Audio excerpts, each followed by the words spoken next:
ಇದು ಗೌರಿಬಿದನೂರು ಕರುನಾಡ ಗಡಿನಾಡು. ಇದು ಗೌರಿಬಿದನೂರು ಕಾಪಾಡೋ ತಾಯಿ ನಾಡು. ಉತ್ತರಕ್ಕೆ ಕಲ್ಲಿನಾಥೇಶ್ವರ, ದಕ್ಷಿಣಕ್ಕೆ ಸೋಮನಾಥೇಶ್ವರ, ಪೂರ್ವಕ್ಕೆ ಅಲ್ಲಾಕಿದುವ, ಪಶ್ಚಿಮಕ್ಕೆ ಜೀಸಸ್ ಏನೇನ್.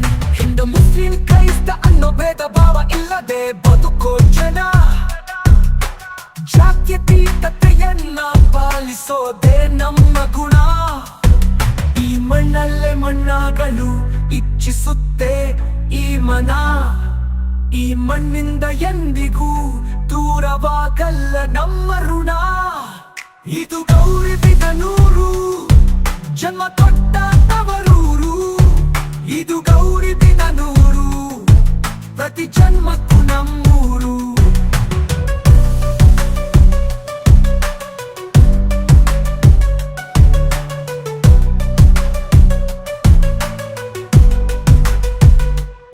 ಮಹಾಭಾರತ ವಿದುರರು ನೆಟ್ಟರು ಅಶ್ವತ್ಥ ವೃಕ್ಷ, ಅದುವೆ ಗೌರಿಬಿದನೂರಿನ ಪುಣ್ಯಕ್ಷೇತ್ರ ವಿದುರಾಶ್ವತ್ಥ. ಮಹಿಮೆ ಇರುವ ನಾಗರ ಕಲ್ಲುಗಳೇ ಸೇರಿದವು ವಿಶ್ವ ದಾಖಲೆಯ ಪಟ್ಟ, ಅದುವೆ ನಮ್ಮೂರಿನ ಹೆಮ್ಮೆಯ ವಿದುರಾಶ್ವತ್ಥ. ಸ್ವಾತಂತ್ರ್ಯ ಚಳುವಳಿಯಲ್ಲಿ ನಡೆಯಿತು ಸ್ವಾತಂತ್ರ್ಯ ಹೋರಾಟಗಾರರ ಹತ್ಯಾಕಾಂಡ. ದಕ್ಷಿಣದ ಜಲಿಯನ್ ವಾಲಾಬಾಗಾಗಿ ಸೇರಿತು ಚರಿತ್ರೆಯ ಪುಟ, ಅದುವೆ ನಮ್ಮ ಐತಿಹಾಸಿಕ ಗೌರಿಬಿದನೂರಿನ ವಿದುರಾಶ್ವತ್ಥ. ನಮ್ಮೂರ ಜೀವಾಳ ಉತ್ತರ ಪಿನಾಕಿನಿ ನದಿ, ನಮ್ಮ ನದಿಯ ಆದಿಯೇ ನಮ್ಮ ಜೀವನದ ಬುನಾದಿ. ನಮ್ಮ ಪ್ರಕೃತಿ ಹಸಿರೆ ನಮ್ಮೂರ ಪ್ರವಾಸಿ ತಾಣ, ನಮ್ಮೂರ ಮಣ್ಣೆ ಆಹಾರ ಧಾನ್ಯಗಳ ಕಣ.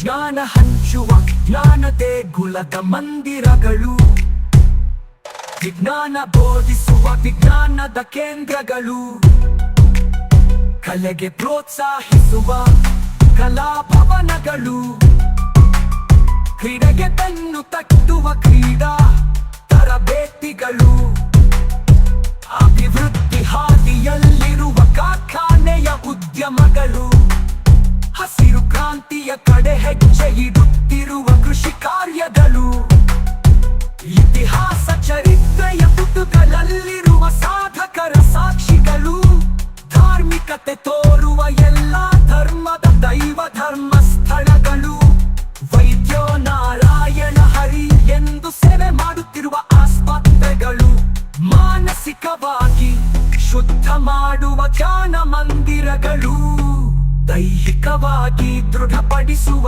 ಯೋಗ ಮಂದಿರಗಳು, ನಗರದ ಮೂಲಭೂತ ಸೌಕರ್ಯಗಳು, ಗ್ರಾಮಗಳ ಅಭಿವೃದ್ಧಿಯ ಹೆಜ್ಜೆಗಳು, ಇದುವೇ ಗೌರಿಬಿದನೂರು ಘನತೆಯ ಗರಿಮೆಗಳು. ಇದು ಗೌರಿಬಿದನೂರು ಭಾರತಾಂಬೆಯ ನೆಲೆಯೂರು. ಇದು ಗೌರಿಬಿದನೂರು